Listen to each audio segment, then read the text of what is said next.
Para explicar um pouco mais o assunto, nós temos aqui o economista Fernando Ulrich. Fernando, bem-vindo aqui. Obrigado, Roberto. O assunto não é exatamente desconhecido, mas pouco amealhado. As pessoas não sabem exatamente o que é uma Bitcoin, como que isso se dá, como é que alguém compra e vende usando Bitcoin. Exatamente como é que alguém faz uma operação financeira usando não dólar, não real, não euro, não libra esterlina, usando uma Bitcoin. A ideia com o Bitcoin foi replicar o cash, o dinheiro físico, no mundo online.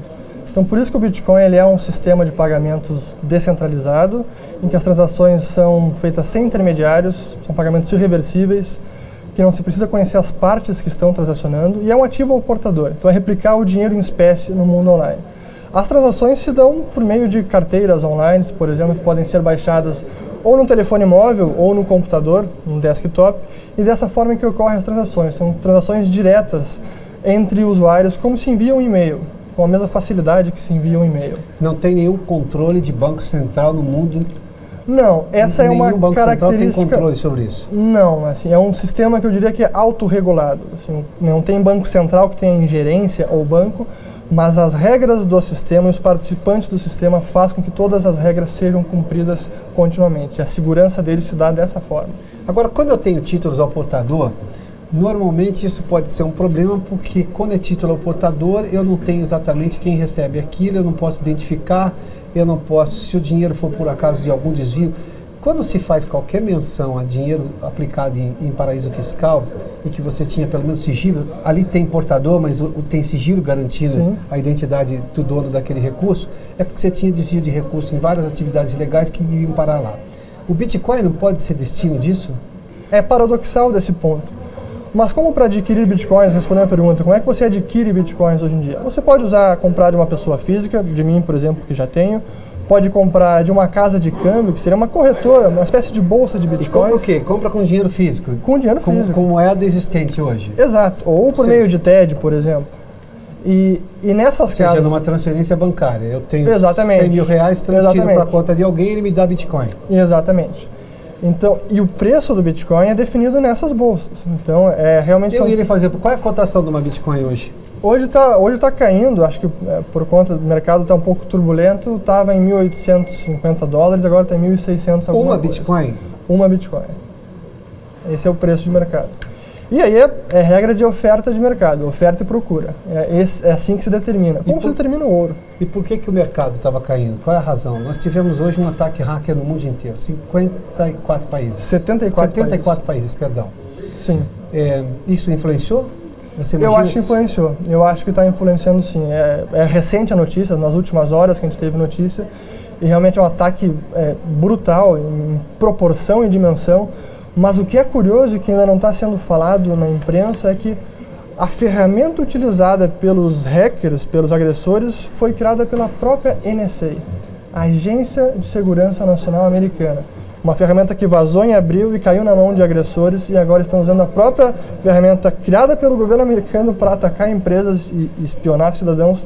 Isso está se voltando contra o próprio governo americano.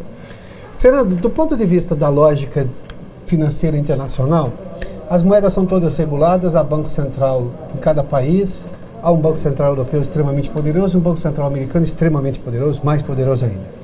Eu tenho, em algum momento, algum regramento. Quando a autorregulação cai, e nós tivemos alguns exemplos de autorregulação que não funcionou, se recorre ao sistema estatal para socorrer. Tivemos isso aqui, por exemplo, os bancos brasileiros tiveram ProE, os Estados Unidos foram recorrer ao governo americano para salvar empresas americanas que se imaginavam capazes de gerir o sistema sozinhas.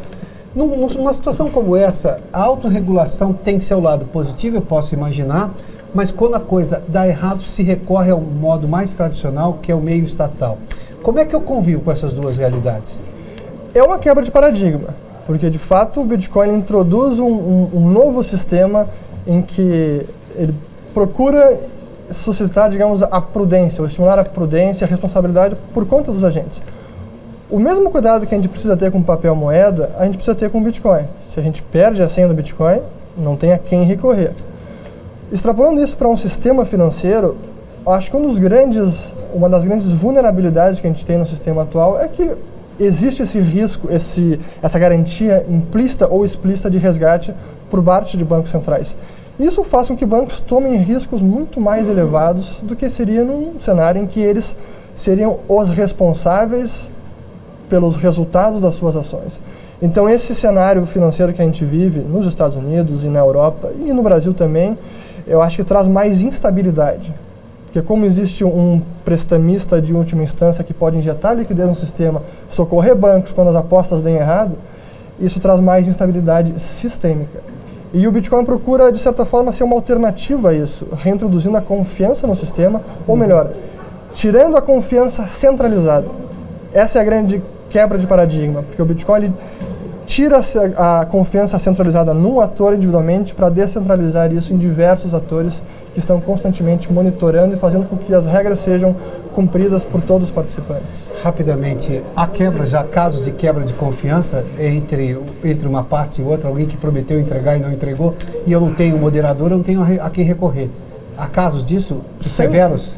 Sem dúvida, mas aí não é um problema da rede em si, e sim do terceiro, que foi, por exemplo, uma casa de câmbio quebrar e levar consigo os bitcoins que ela estava custodiando. E que esse é um erro do sistema. O ideal é que cada um seja responsável por seu próprio bitcoin e não utilizar um terceiro. É justamente isso que o sistema procura contornar, sanar, não utilizar um terceiro.